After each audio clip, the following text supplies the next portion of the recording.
Hi, Caleb. Hey, Mike, how are you? I'm doing okay. How are you doing?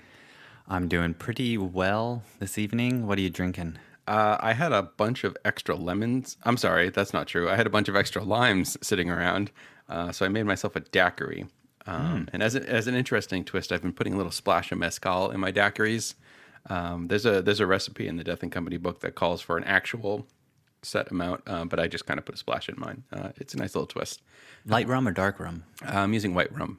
All right. Yeah. How about you? What are you drinking? I'm having a classic whiskey sour. I had a lot of lemons lying around, so I Actual lemons or lime lemons? actual limes. Okay. Sorry, lemons. It's contagious. You got me. So yeah, drinking that, and it's tasty. So tonight, I thought we could talk about the Paris Motor Show, which has just wrapped up pretty recently, Le Mondial des Automobiles. Oh, en Paris. Yes. And Tesla did have a presence. They had a booth. They brought 3 Model X's, 2 Model S's, and one of the skateboards that they have in the stores, sort of showing the powertrain architecture. But they didn't announce anything, since Tesla, very much like Apple, doesn't really announce anything at conferences and events. They do it on their own timetable, and they've actually got an announcement coming up next week. So yeah, this should be pretty soon. An announcement about what? We don't know yet, but I think as this episode comes out, that news will just be breaking. So Is it going to be about a Tesla Mars rover? I doubt it. Yeah. I think it'll be something a little bit more terrestrial, Okay. at least this earthly. But the two things that stuck out to me, I followed pretty closely, and all the dust has pretty much settled. And the two things that still are resonating for me are some announcements from Mercedes and also Volkswagen. So I thought we could sort of talk about those and what they announced, since two super large players in the automotive world came out with some pretty big claims about their electrification plans and the actual vehicles. And I think in the context of Tesla, there are some echoes of design in the actual vehicles, strategy, complementary ideas, and also some challenges in the way that they presented them, I think, in terms of some missteps or holes in their ability to actually compete. So wanted to unpack those in tonight's episode. Cool. All right. So let's, I guess, would you want to start alphabetical and start with Mercedes? Sure. So we'll start with Mercedes. So Mercedes has had very little to say about electric cars up until now. They've had some hybrid vehicle options for some of their high-end cars, but they have been pretty quiet about having a fully electric car, and they hadn't really shown anything. They've shown some autonomous vehicle ideas in the past, but they hadn't shown a car that they actually intended to produce, to the best of my knowledge. Right. They had that autonomous car driving around San Francisco last summer, wasn't it? With the kind of no car, and it had it looked like a little tiny conference room, I guess, where Yep. the seats were facing each other. Yep, yeah, and it was like the really stretched out sort of thing. And yeah, that was sort of showing off some of the autonomy that they have planned in the closed course, but that was in a fake vehicle, essentially. So they came out, and the CEO came out and was talking about this brand new. They talked about the smart cars first, that they've got more smart cars coming out that will be electric. Oh, because Mercedes owns the company that makes the little Smart 4.2s. Yep, the Smart 4.2s, the Smart 2.2s, and then the Smart Cabriolets. Those will all have fully electric options, but sub 100-mile range kind of deal. So the perfect city car, as they would say. But the main course was really this new sub brand. So they're gonna do a sub brand similar to what BMW has decided to do with the i. So the Mercedes sub brand for electric vehicles is going to be called EQ. And apparently it's based on the Mercedes brand values of emotion and intelligence, but it actually means electric intelligence. So the EQ stands for electric intelligence.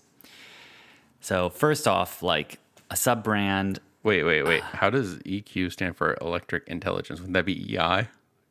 Yeah, but they mean it like Oh, like IQ. IQ, Oh, but it's electric. that's a little too clever.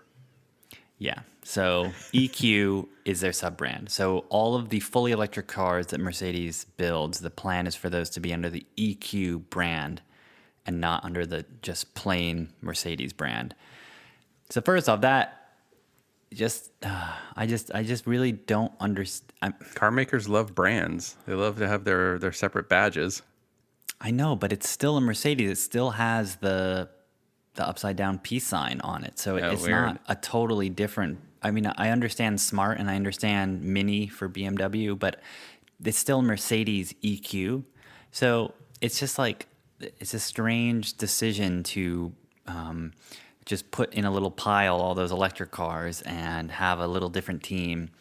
And so you won't have a C-Class electric. You won't have the E-Class electric or GLK or What about the it's just B? gonna. Isn't the B class the one that they currently have? That weren't they also using like Tesla battery technology in those? Yeah, so the B, that's true. They do have the B, which is sort of a hatchback style vehicle that was using the Tesla components as part of like the Daimler connection.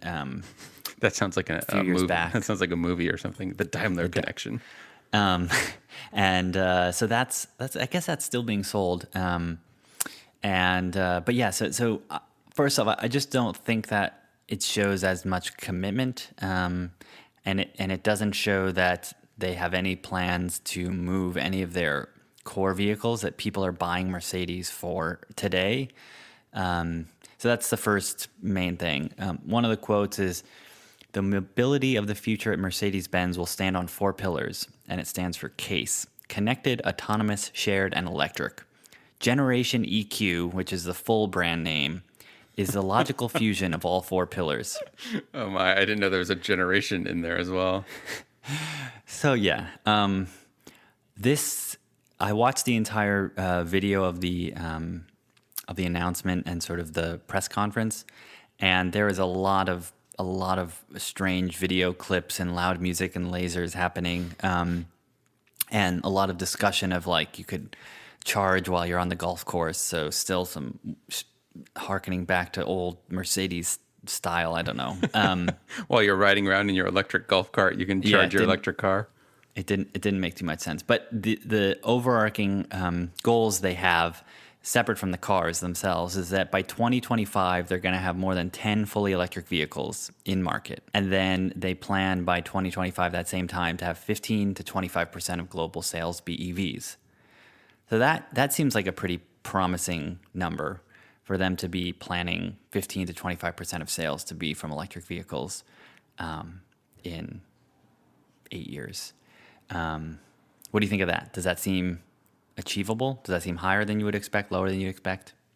Yeah, I don't know. It's hard to say with these completely. I mean, they've got one electric car in production, or I guess is it even in production, or if it's just like very low volumes here? Yeah, I think it's one of the compliance cars. Yeah, Yeah. It's not. It's probably just available in California. Yeah, I don't know. I mean, I feel like these larger companies, they're in this position where they have a cash cow, they have a set of expertise that and huge sunk costs, and clearly the world is changing, but how fast the world changes, I don't know. There's so many variables. There's the energy companies still want to sell the gasoline. I think there's gonna be a lot will depend on what government regulations come down and if there are any sort of like forcing functions on driving this adoption and creating the infrastructure for the electric cars. I don't know. It's hard to say. It's this huge multivariant problem, and it's hard to kind of guess. I'm sure they're just trying to like position themselves so that when they sense the tipping point has been reached, they can really strike. But I don't know. None of them are clearly as far out in front as Tesla is. So I don't know. What do you think? Yeah, so I think that 8 years from now would be at least 3 cycles, 3 generations of vehicles. So the general sort of length would be 3 years for a new car program. So that would give them essentially 3 at-bats in their current speed. So I think that's ambitious. I think that that amount of sales would be 15 to 25 out of 100 Mercedes being electric. So I would be very surprised if they actually hit that number, because I don't think fundamentally this sub-brand idea is going to work very well. But let's get a little bit into some of the cars. So one of the challenges with a lot of the automakers who are legacy automakers has been that even for their fully electric cars, they take an existing internal combustion car and figure out, when they rip out the engine, they rip out the transmission, where can we fit a battery pack and where can we fit a motor. And so they typically use the front area of the vehicle where the engine would go, and they put the motor and some of the electronics there, and then they'll put the battery pack behind the back passenger seat and sort of eat into a bit of the into the trunk space. Mm-hmm. So this generation EQ is built from the ground up to be electric. So it follows very much from the Tesla point of view of having that the battery pack in the bottom and having the motors close to the wheel. Also what the Bolt is doing at Chevy. So it's going to have that same skateboard design. It's also intended to be scalable across all the different models they want to build on this platform. So apparently the wheelbase, the width, and some of the other components, like the amount of batteries, have been built to be modular so that they could build sedans, SUVs, smaller wheelbase cars, larger cars. So they're thinking about this from an engineering point of view to be a very modular platform. So that is a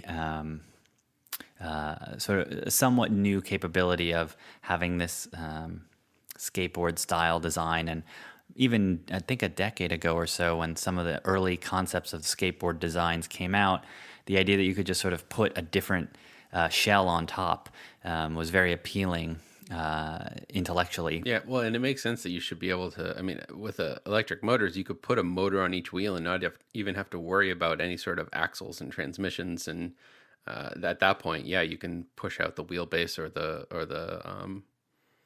width of the vehicle to the tread of the vehicle to really any sort of dimensions that you want. Yeah, so I think that is good to see, that they aren't planning to just stick the electric component into an existing program that was going to continue. So that, I would say, is smart and makes a lot of sense. The next thing that they talked about was something I don't think makes that much sense. So their design head said it's a reinterpretation of Mercedes' design philosophy and aims to set a distinctive new, air quotes, electro look for the company. And that was Daimler's head of design, Gordon Wagner, explained. So when we actually start looking at the photos of the EQ, generation EQ, it is a small SUV style vehicle, and it is very blue and very silver and very concept car, very futuristic. It looks like it just drove off the set of iRobot or Minority Report or something, where it's clearly a futuristic vision of what a literal evolution of a current vehicle would be. Yeah, so it has hidden wipers in this design. It has invisible door handles, cameras instead of mirrors for the rear view mirrors. Space age undercoating.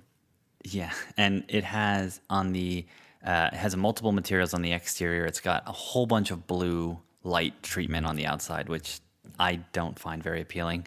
But on the inside, it has a 24-inch wide screen. And so you can think of the where the speedometer would go, which is the binnacle. That whole section is a 24-inch screen, which also spans into the center cockpit. Yeah, so not like a 24-inch, not like a 24-inch television, but it's like 8 times longer than it is tall, right? Yeah, it's like 6 inches tall and like $2 bills stacked on top of each other and wide, like really wraparound wide. And so that will have the instrument cluster, it will have the map, and then audio and things on the other side. And so Yeah, they think it is better to have sort of this really wide screen. I find that concept, I think that will be extremely difficult to actually produce. I don't know of many companies that have made screens that it's sort of like, it would be like the Jumbotron. They'd have to put a lot of screens together Yeah. to make that. And so I'm not sure that will actually make it, but very similar kind of idea of having very few buttons. There's very few knobs on the interior, very screen heavy. Caleb, they're ideating the future. You can't harsh them and bring them down to reality with like demanding tactile human interface and screens that exist.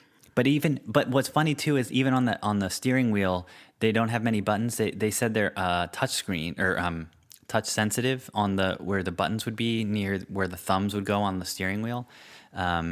So sort of like the new Apple TV remote, where you could sort of swipe. And you know what? I would rather see in a vehicle like this, and I guess I'm going to swap out my ideal concept vehicle for whatever concept vehicle they're coming up with. But instead of this idea of just screens that can be anything, and then you have no sort of tactile feedback and understanding of what's going on, how about like the OLED buttons or something where you actually do have physical buttons, but what they are can change?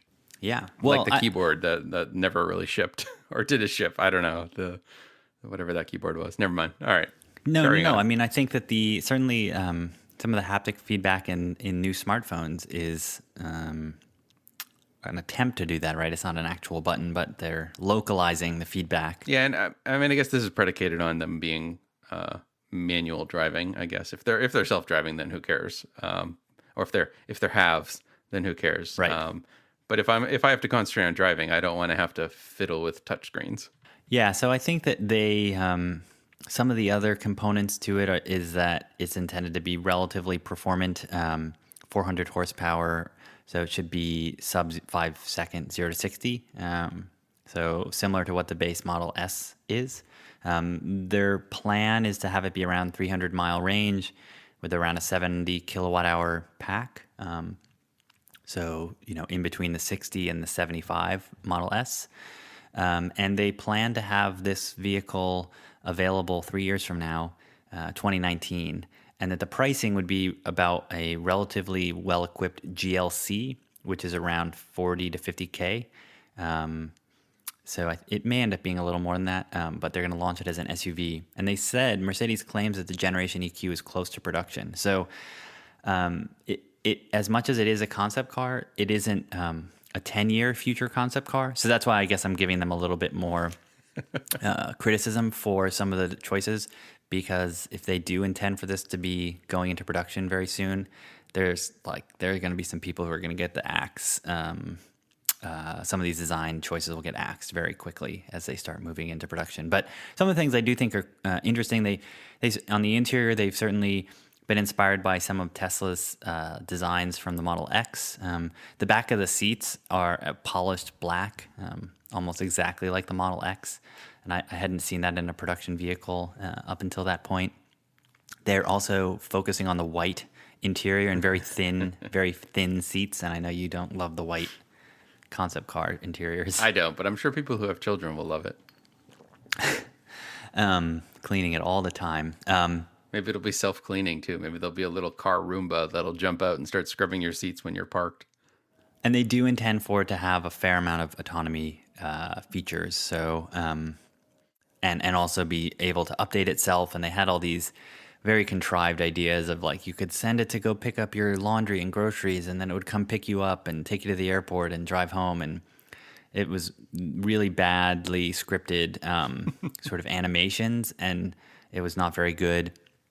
They also think it will be shareable, very similar to what Tesla has said. They hope for their fleet to be shareable, but it is, they have a somewhat Zipcar-like service in Europe available for some Mercedes, and they want to make it like Airbnb for Mercedes, where you could list your car and people could rent it. So they're kind of trying to do all these different pieces, but it really came across as, what can we do to make this case, the connected autonomous system, like all work together? And it sort of felt like they just round up a whole bunch of random projects inside the company and were like, well, they're not really good yet, but they had an intern go on TechCrunch and figure out what was going on in the world of technology. It did feel very contrived and rushed and not as cohesive as many of the technology companies. Even the technology companies get this stuff badly when they're trying to paint a picture of the future. And so it just really came across as extremely stilted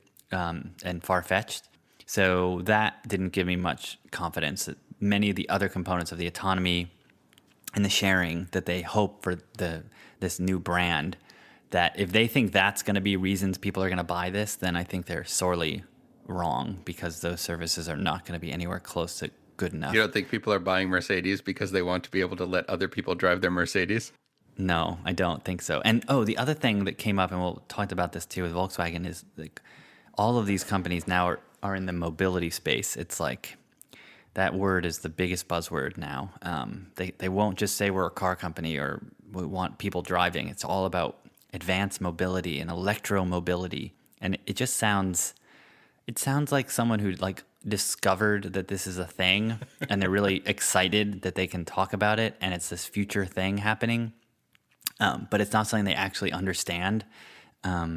So that was disappointing. I think that the car itself is not I think aesthetically it's fine. Is this the one that has the whimsical screen on the front, like the grille is an actual display?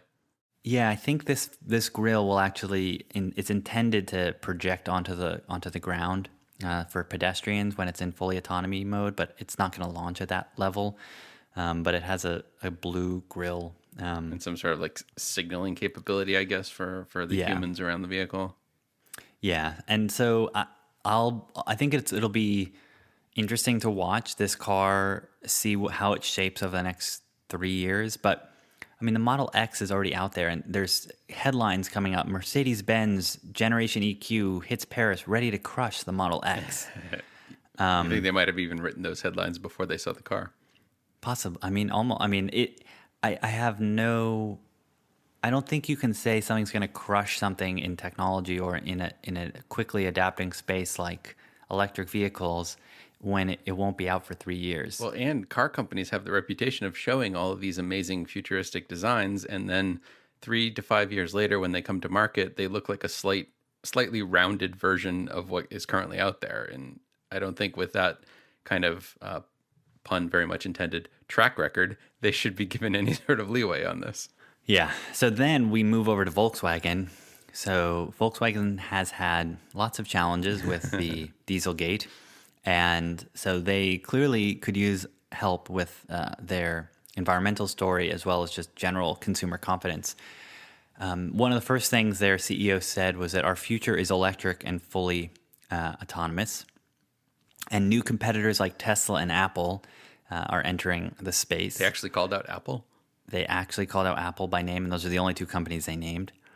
And that by 2020, they will launch a new family of electric cars on a new electric platform with no combustion and no plug-in hybrids in that mix.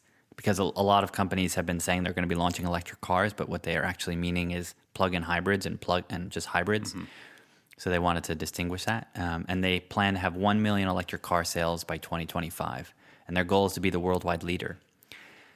So they don't aim to be number 2.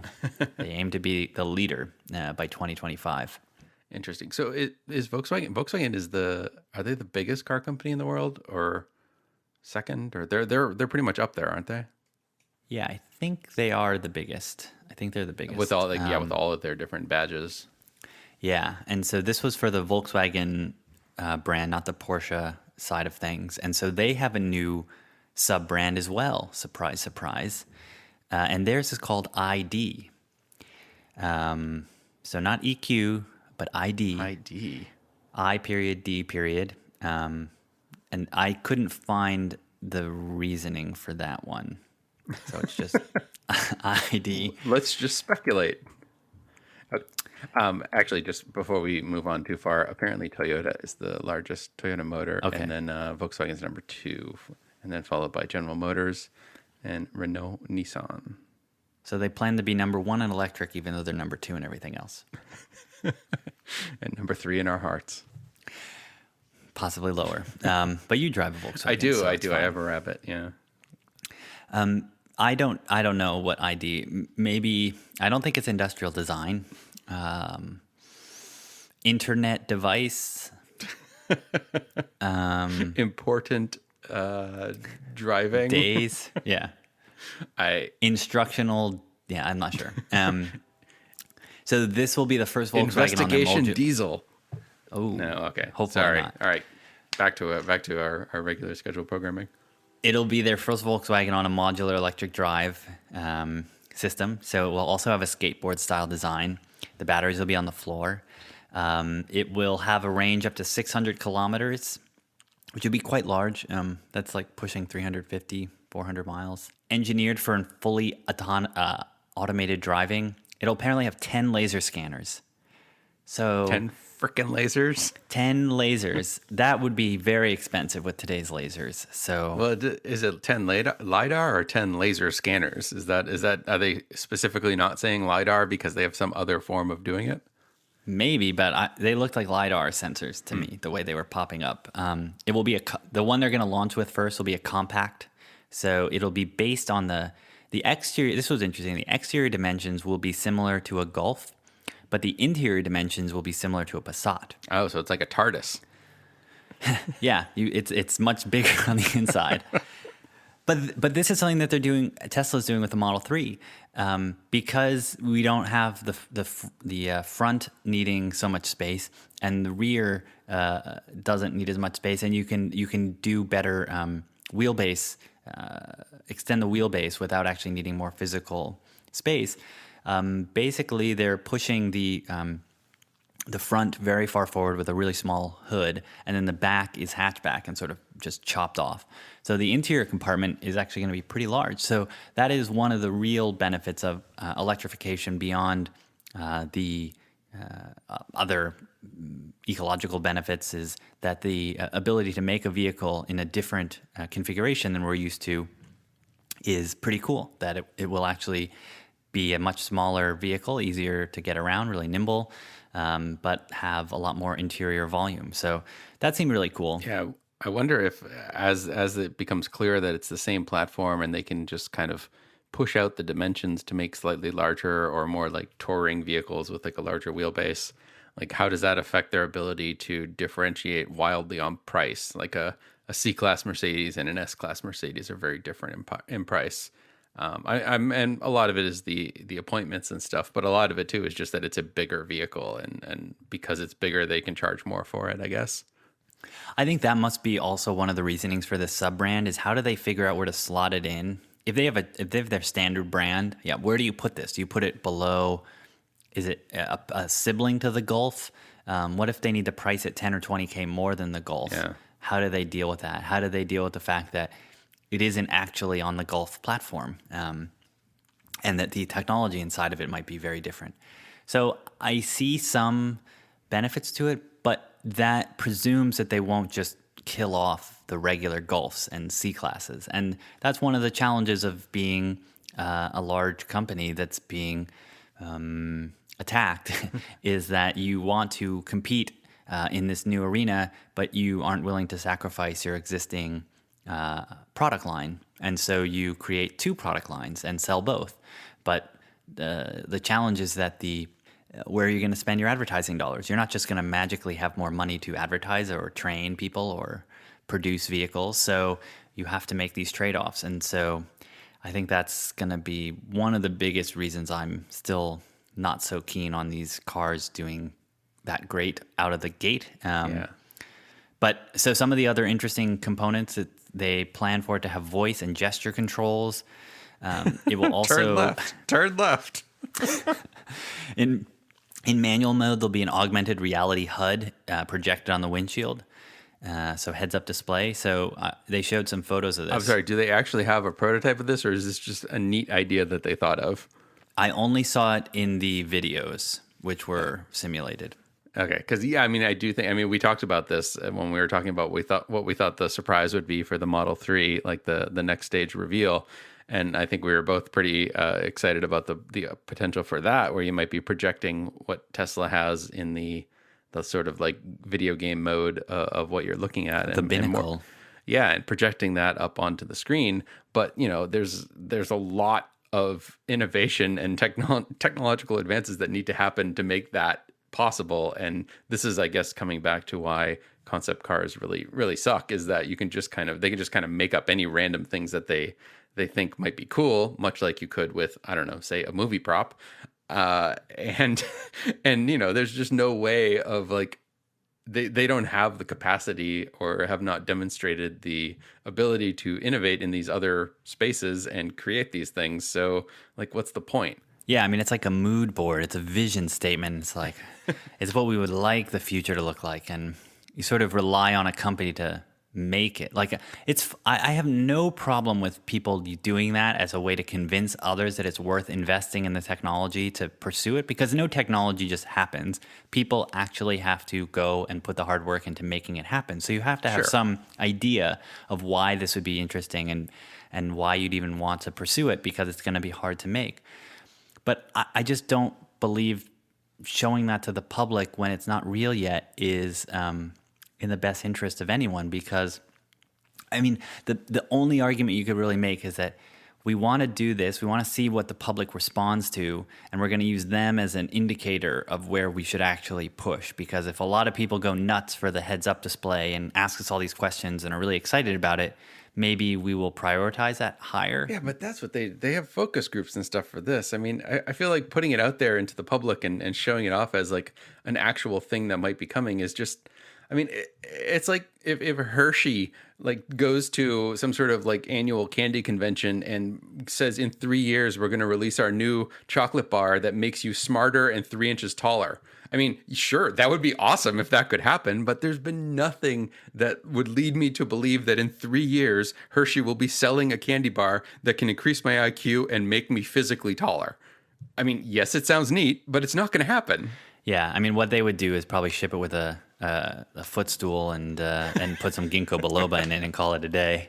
Well, now that's just the practical entrepreneur in you coming out right there. Well, I'm just saying that's what this ends up happening, is these things get watered down so far that someone can still say, well, we kind of did it. So no switches, no buttons, just screens was part of the concept. Always connected for updates. So they plan for these cars to have software updates, but to what degree, to what depth, not really sure. They just said they'll be connected. It'll be the first Volkswagen for fully automated driving, induction wireless charging. So it's just a laundry list of things that like sound cool. And presumably they'll try and acquire a couple of companies in the interim to build out some of this. It will be part of the Volkswagen Mobility Network, which has car sharing as well. So you're going to share your Volkswagen separately from the... You can't post it on the Mercedes site, but you can post it on the Volkswagen site. Yeah, the combustion engine space is used for cabin. And the starting price will be similar to a Golf diesel, so a well-equipped Golf.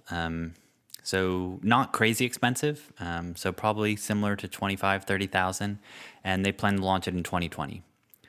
And Okay. at the end, they sort of summed it up with 3 epochs. The Volkswagen Beetle was Epoch 1.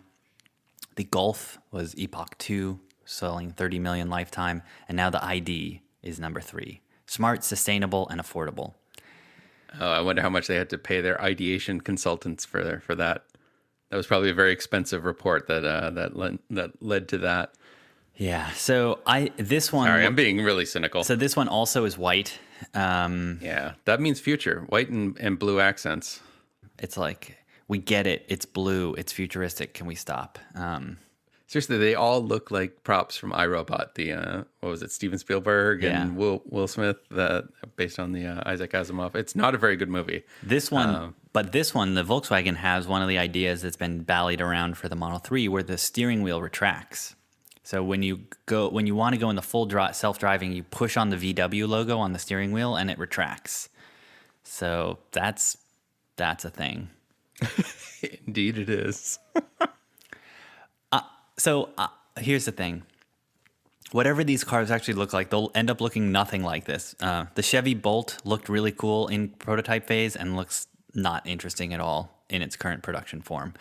So I think this will look like a Golf, and I think that the Mercedes will look like one of their small SUVs.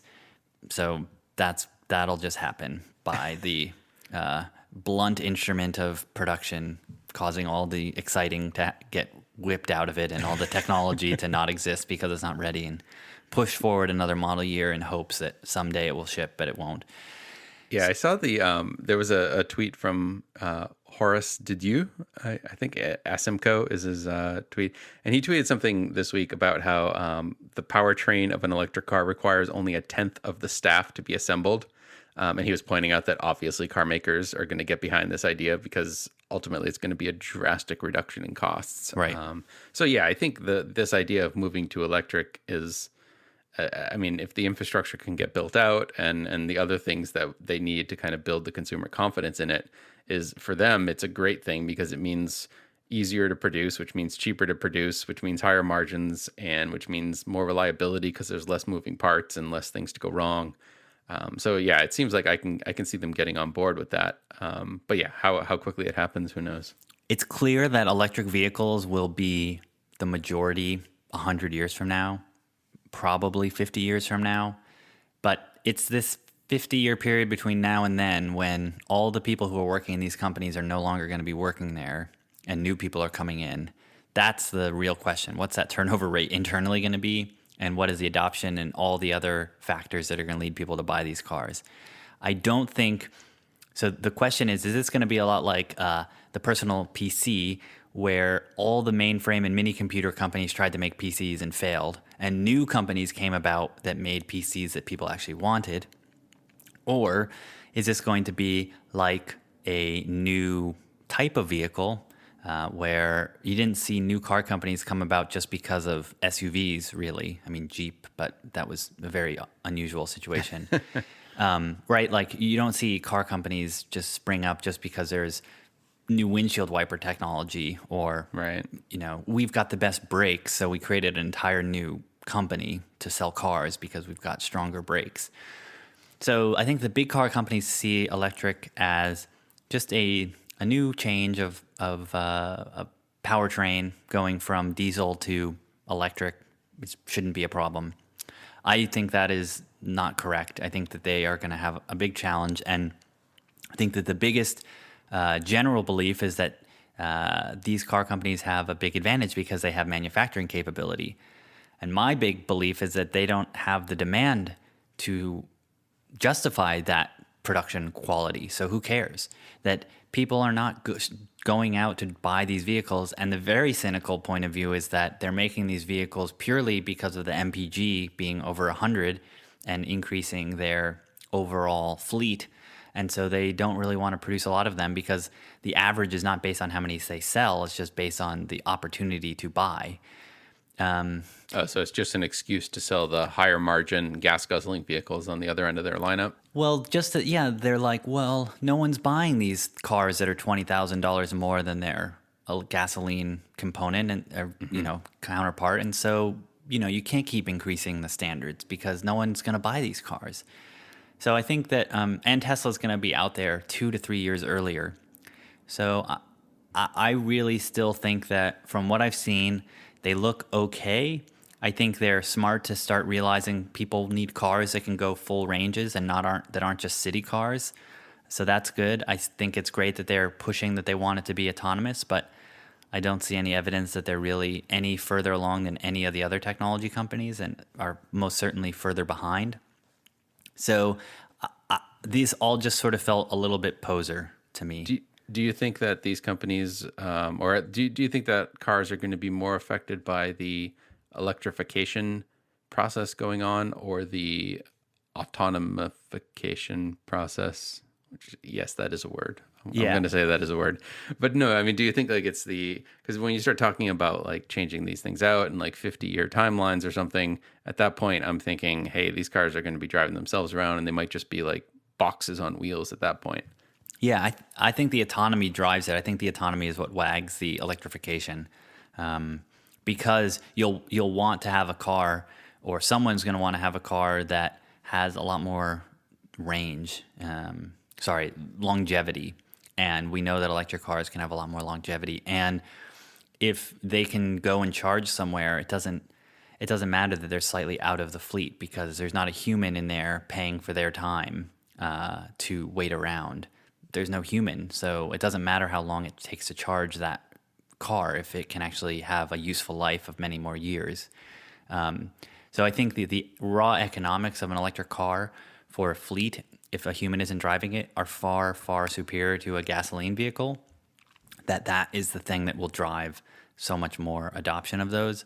And I think that I have not yet seen evidence that any of the traditional automakers will be leaders in self-driving car technology.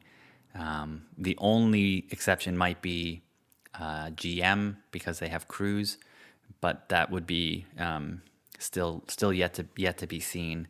So I still think that Tesla and Google through some work, and Uber through some partnerships have a much better chance. So Yeah, I think if you want to stake out some sort of like billion-dollar startup idea, the best thing you can do right now is learn how to make some self-driving cars, start up a startup, and get acquired by one of these car companies that's going to be desperate to add some autonomy to their vehicle line. yep, there's a bunch more that still need help. So there's probably at least $4 or $5 billion companies ready to be acquired. Yeah, get it done. There's Udacity has a self-driving car training program they're starting. So yeah, get on there. Get to work, people. Stop listening to podcasts and go make some self-driving cars. I think we can wrap it up for the Paris Auto Show. Probably we should have done that maybe like a minute ago, but yeah. All right. So if people do want to chime in on this and give us some opinions on Mercedes and Volkswagen and the vehicles of the electrified future, where can they do that? You can message us on our website, theteslashow.com. You can tweet at us at @theteslashow on Twitter, and you can post on each episode that we post to our subreddit on Reddit, r/theteslashow. And with that, have a good night, Mike. I bid you adieu.